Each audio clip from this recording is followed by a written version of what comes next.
Hello student, welcome to easy math for JE. I am Ujjwal Kaushik, your friend. जो भी students IT JE की preparation कर रहे हैं उनके लिए हमारा चैनल बहुत यूजफुल है। आज का क्वेश्चन है, let a vector A has magnitude 9, let a vector B be such that for every ordered pair x y belongs to R cross R such that उसमें क्या है, 0 0, ओरिजिन नहीं है।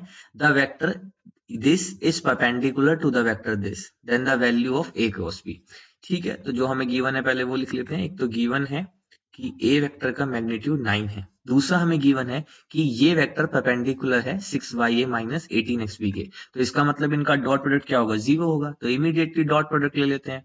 तो x a vector plus y b vector का dot product with 6y a vector minus 18x b vector, this is equal to 0। अब देखो dot product लेंगे तो यहां से मल्टीप्लाई होगा, तो ये होगा 6xy ए डॉट ए,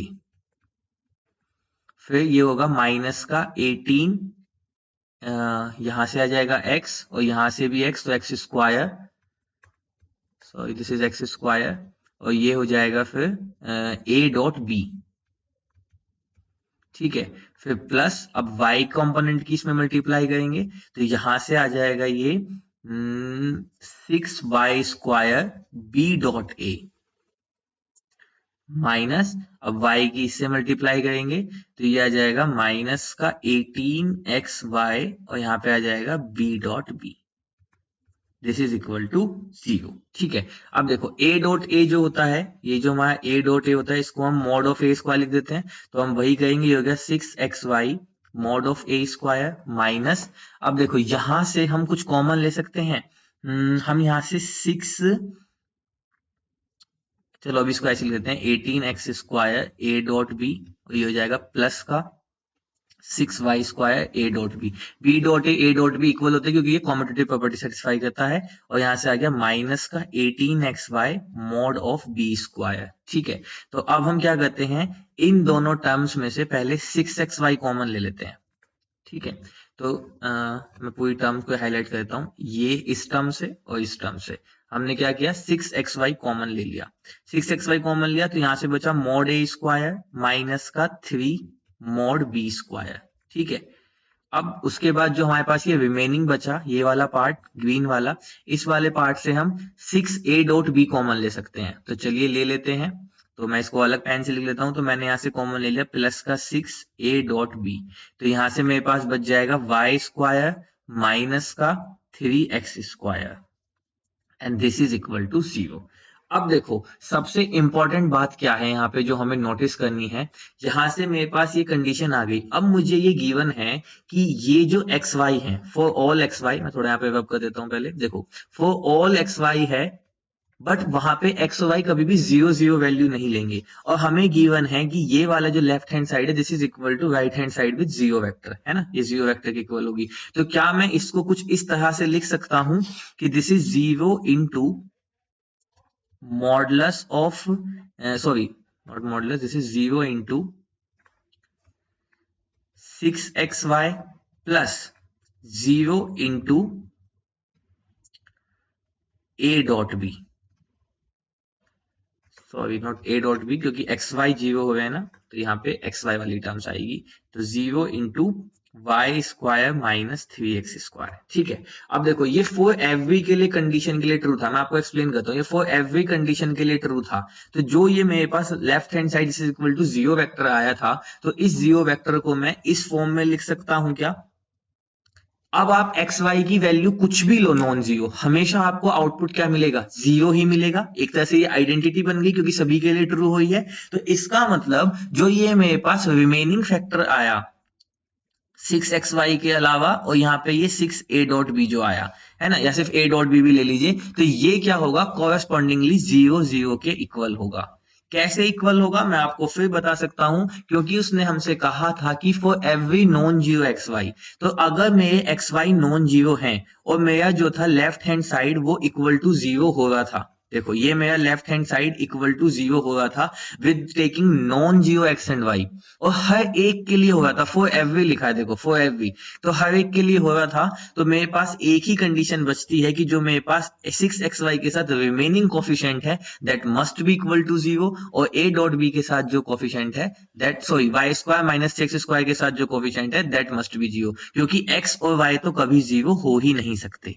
तो अगर x और y नॉन जीरो है, अगेन आई एम एक्सप्लेनिंग, अगर आपको डाउट है just give me one moment, again I am explaining.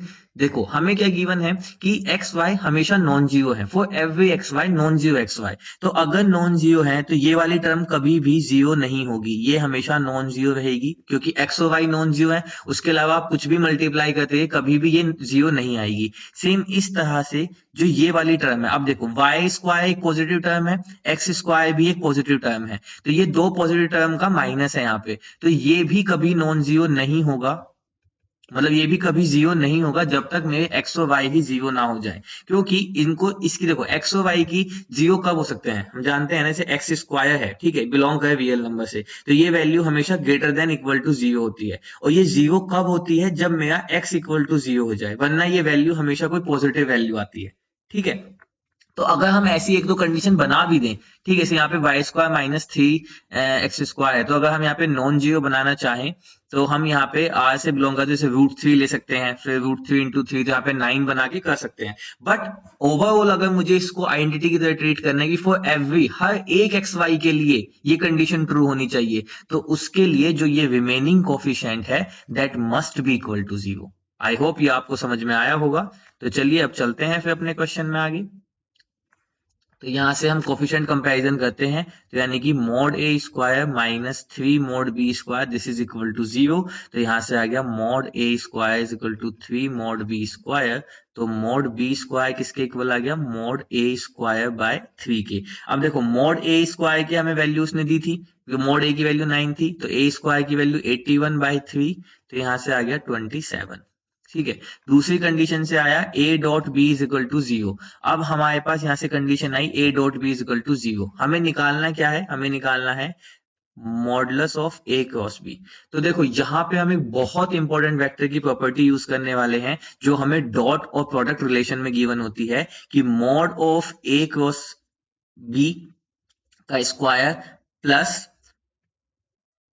a dot b का square this is equal to mod of a square mod of b square. ये बहुत important property है, मैं इसको highlight कर देता हूं, ठीक है। हम इस प्रॉपर्टी की हेल्प लेंगे, ठीक है। तो इस प्रॉपर्टी की हेल्प से मैं लिख सकता हूं कि mod of a cross b का square this is equal to mod of a square mod of b square minus a dot b का स्क्वायर, ठीक है। अब देखो मॉड ऑफ a स्क्वायर यानी कि 81, मोड ऑफ बी स्क्वायर, तो mode of B square की वैल्यू आई है 27, ठीक है, माइनस ए डॉट बी की वैल्यू जीरो, तो उसका मॉडुलस भी जीरो, तो यानी कि मेरे पास आ गया यहां से कि ए क्रॉस बी का square this is equal to 81 into 27। मुझे निकालना है ए क्रॉस बी का मोड, तो ये स्क्वायर रूट टर्म आ जाएगी 81 इंटू 27। इसको सोल्व करते हैं तो 81 का बाहर आके कितना बन जाएगा 9, और 27 को हम क्या लिख सकते हैं 9 इंटू थ्री, तो इस वाले 9 का एक और 3 बाहर, तो अंदर बच जाएगा सिर्फ अंडर रूट थ्री, तो यहां से मेरे पास आ गया 27 under root three. Option 2 is right answer. I hope you are able to understand the video. If you have still doubt, you can ask me into the comment box. Thank you very much. Please subscribe the channel. Be happy.